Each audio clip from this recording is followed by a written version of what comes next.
Hi kids, in today's session you are going to learn about the modern system of education. Modern system of education, it was brought up by the Europeans to India. Okay, first we will see what is the role of the Christian missionaries in the modern system of education. First, when the Portuguese they came to India, they want to spread the Christianity in our country. For that purpose, Francis Xavier he opened the schools as a primary as well as the college level. Up to that, he started there. Okay, and what he did when he started in that schools and colleges, just he thought started to taught the Christianity, logic, grammar, and music only. But after that, when the Portuguese, the Guianan and Lustakam, both they came to India to start the schools. That means actually they came to India not to start the schools, just they want to spread the French language in India. Okay, they both are the French people. They want to spread the French language in India. So they started the training college for the teachers first at Travancore. And after the arrival of the English people alone, actually these people, the Jigaunpalga and Lesakam, both they what they did there, they started to taught in the vernacular languages in the schools. Okay, that means the vernacular languages means the languages which we speak. Nowadays, in Tamil Nadu we are speaking only in Tamil, isn't it? That means here the teachings only in Tamil, like that only, because the people they should know what they are learning. For that purpose, they started that one. But after entering the English people, that means the Britain people, that people alone, they started to teach everything only in the English. That means the instruction, it should be in the English. The Sanskrit colleges were opened in Madras, Banaras, everything. And also the first Bishop College in the Calcutta, it was started. It was started only for the bishops alone. Okay. And next, Mondstadt Elphinstone. He was actually a strong advocate of vernacular education. But on his retirement in 1827, his admirers collected funds and established a college offering only the English classes. That is called as the Elphinstone College at Mumbai. Missionaries made a good deal of attempt for the propagation of education in India. Due to their efforts, many institutions were established. Their institutions imparted Western education as well as the Indian education. Both the education they started to develop in India. But most probably only the Western education only here they started to spread here. Actually, the education in the British rule, it was in the four phases there. First phase, it was the early days of the British rule up to 1813. And after that, from 1813 to 1853. Okay, next one is the 1854 to 1920 and 1921 to 1947. First we learn about the first phase up to 1813. Okay, in 1813 actually, besides the missionaries, non-missionaries like Rajaram Mohan of Bengal, Pachepar of Madras, Razor of Delhi contributed to the cause of education. Actually, in the early days, the East India Company, it followed a policy of indifference and non-interference towards education, because this sector did not form a part of its program. They are not at first they are not interested to start the education and spread the education.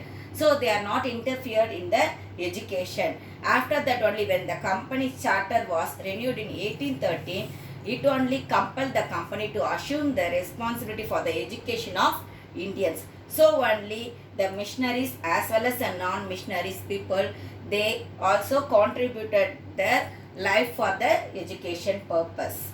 Okay, period from 1813 to 1853. What happened? The second period, it was known as the 1813 to 1853.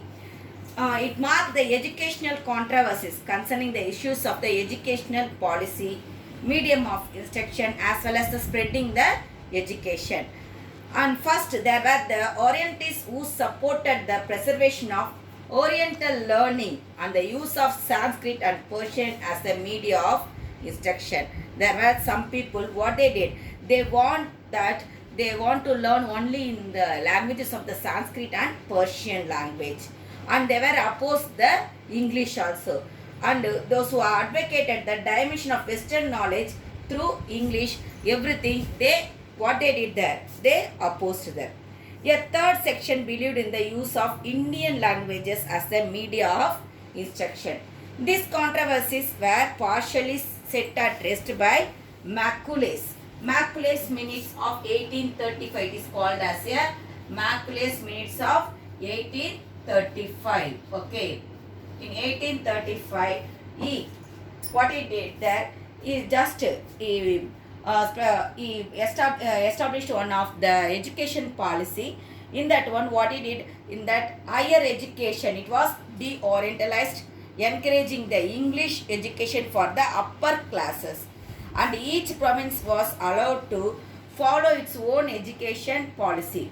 But even then, the controversies continued till 1854. Up to 1854, the controversies, it was continued allowed. Next, the period from 1854 to 1920. The third phase of British influenced education may be called the period of an all India educational policy. This one called as the all India educational policy. Okay. Third one only, it was called as all India educational policy because Sir Charles Wood's dispatch in 1854, it was commenced in the third stage alone. And Education Commission started in 1882, gave emphasis to the primary education. They gave more importance to the primary education. The Wood's dispatch in 1854, it was introduced by whom? Macaulay, I said, isn't it? The Macaulay, which was introduced, that one, it is called as the Magna Carta of English education in India, because it was the first declaration of British education policy for educating the masses at all levels. Okay, period from 1921 to 1947. The fourth phase, it is called. Okay, it is actually called as the provincial autonomy. It is called as the provincial autonomy. Third one is called as the all India education policy, and fourth one is called as the provincial autonomy. Okay.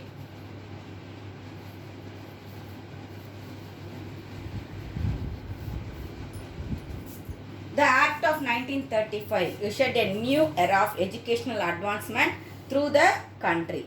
The new programs were hit hard by the worldwide economic depression in 1929, which was happened after the First World War. The introduction of the complete provincial autonomy by the Government of India Act of 1935 strengthened the position of the provincial ministers of education in the education level. What they did in the provincial wise means for Madras, Bombay, Calcutta, like that provincial wise, they segregated India. In that one, they appointed the educational ministers. At present, who is the educational minister of Tamil Nadu? Sengotten, isn't it? Same like that, they also allocated the educational ministers.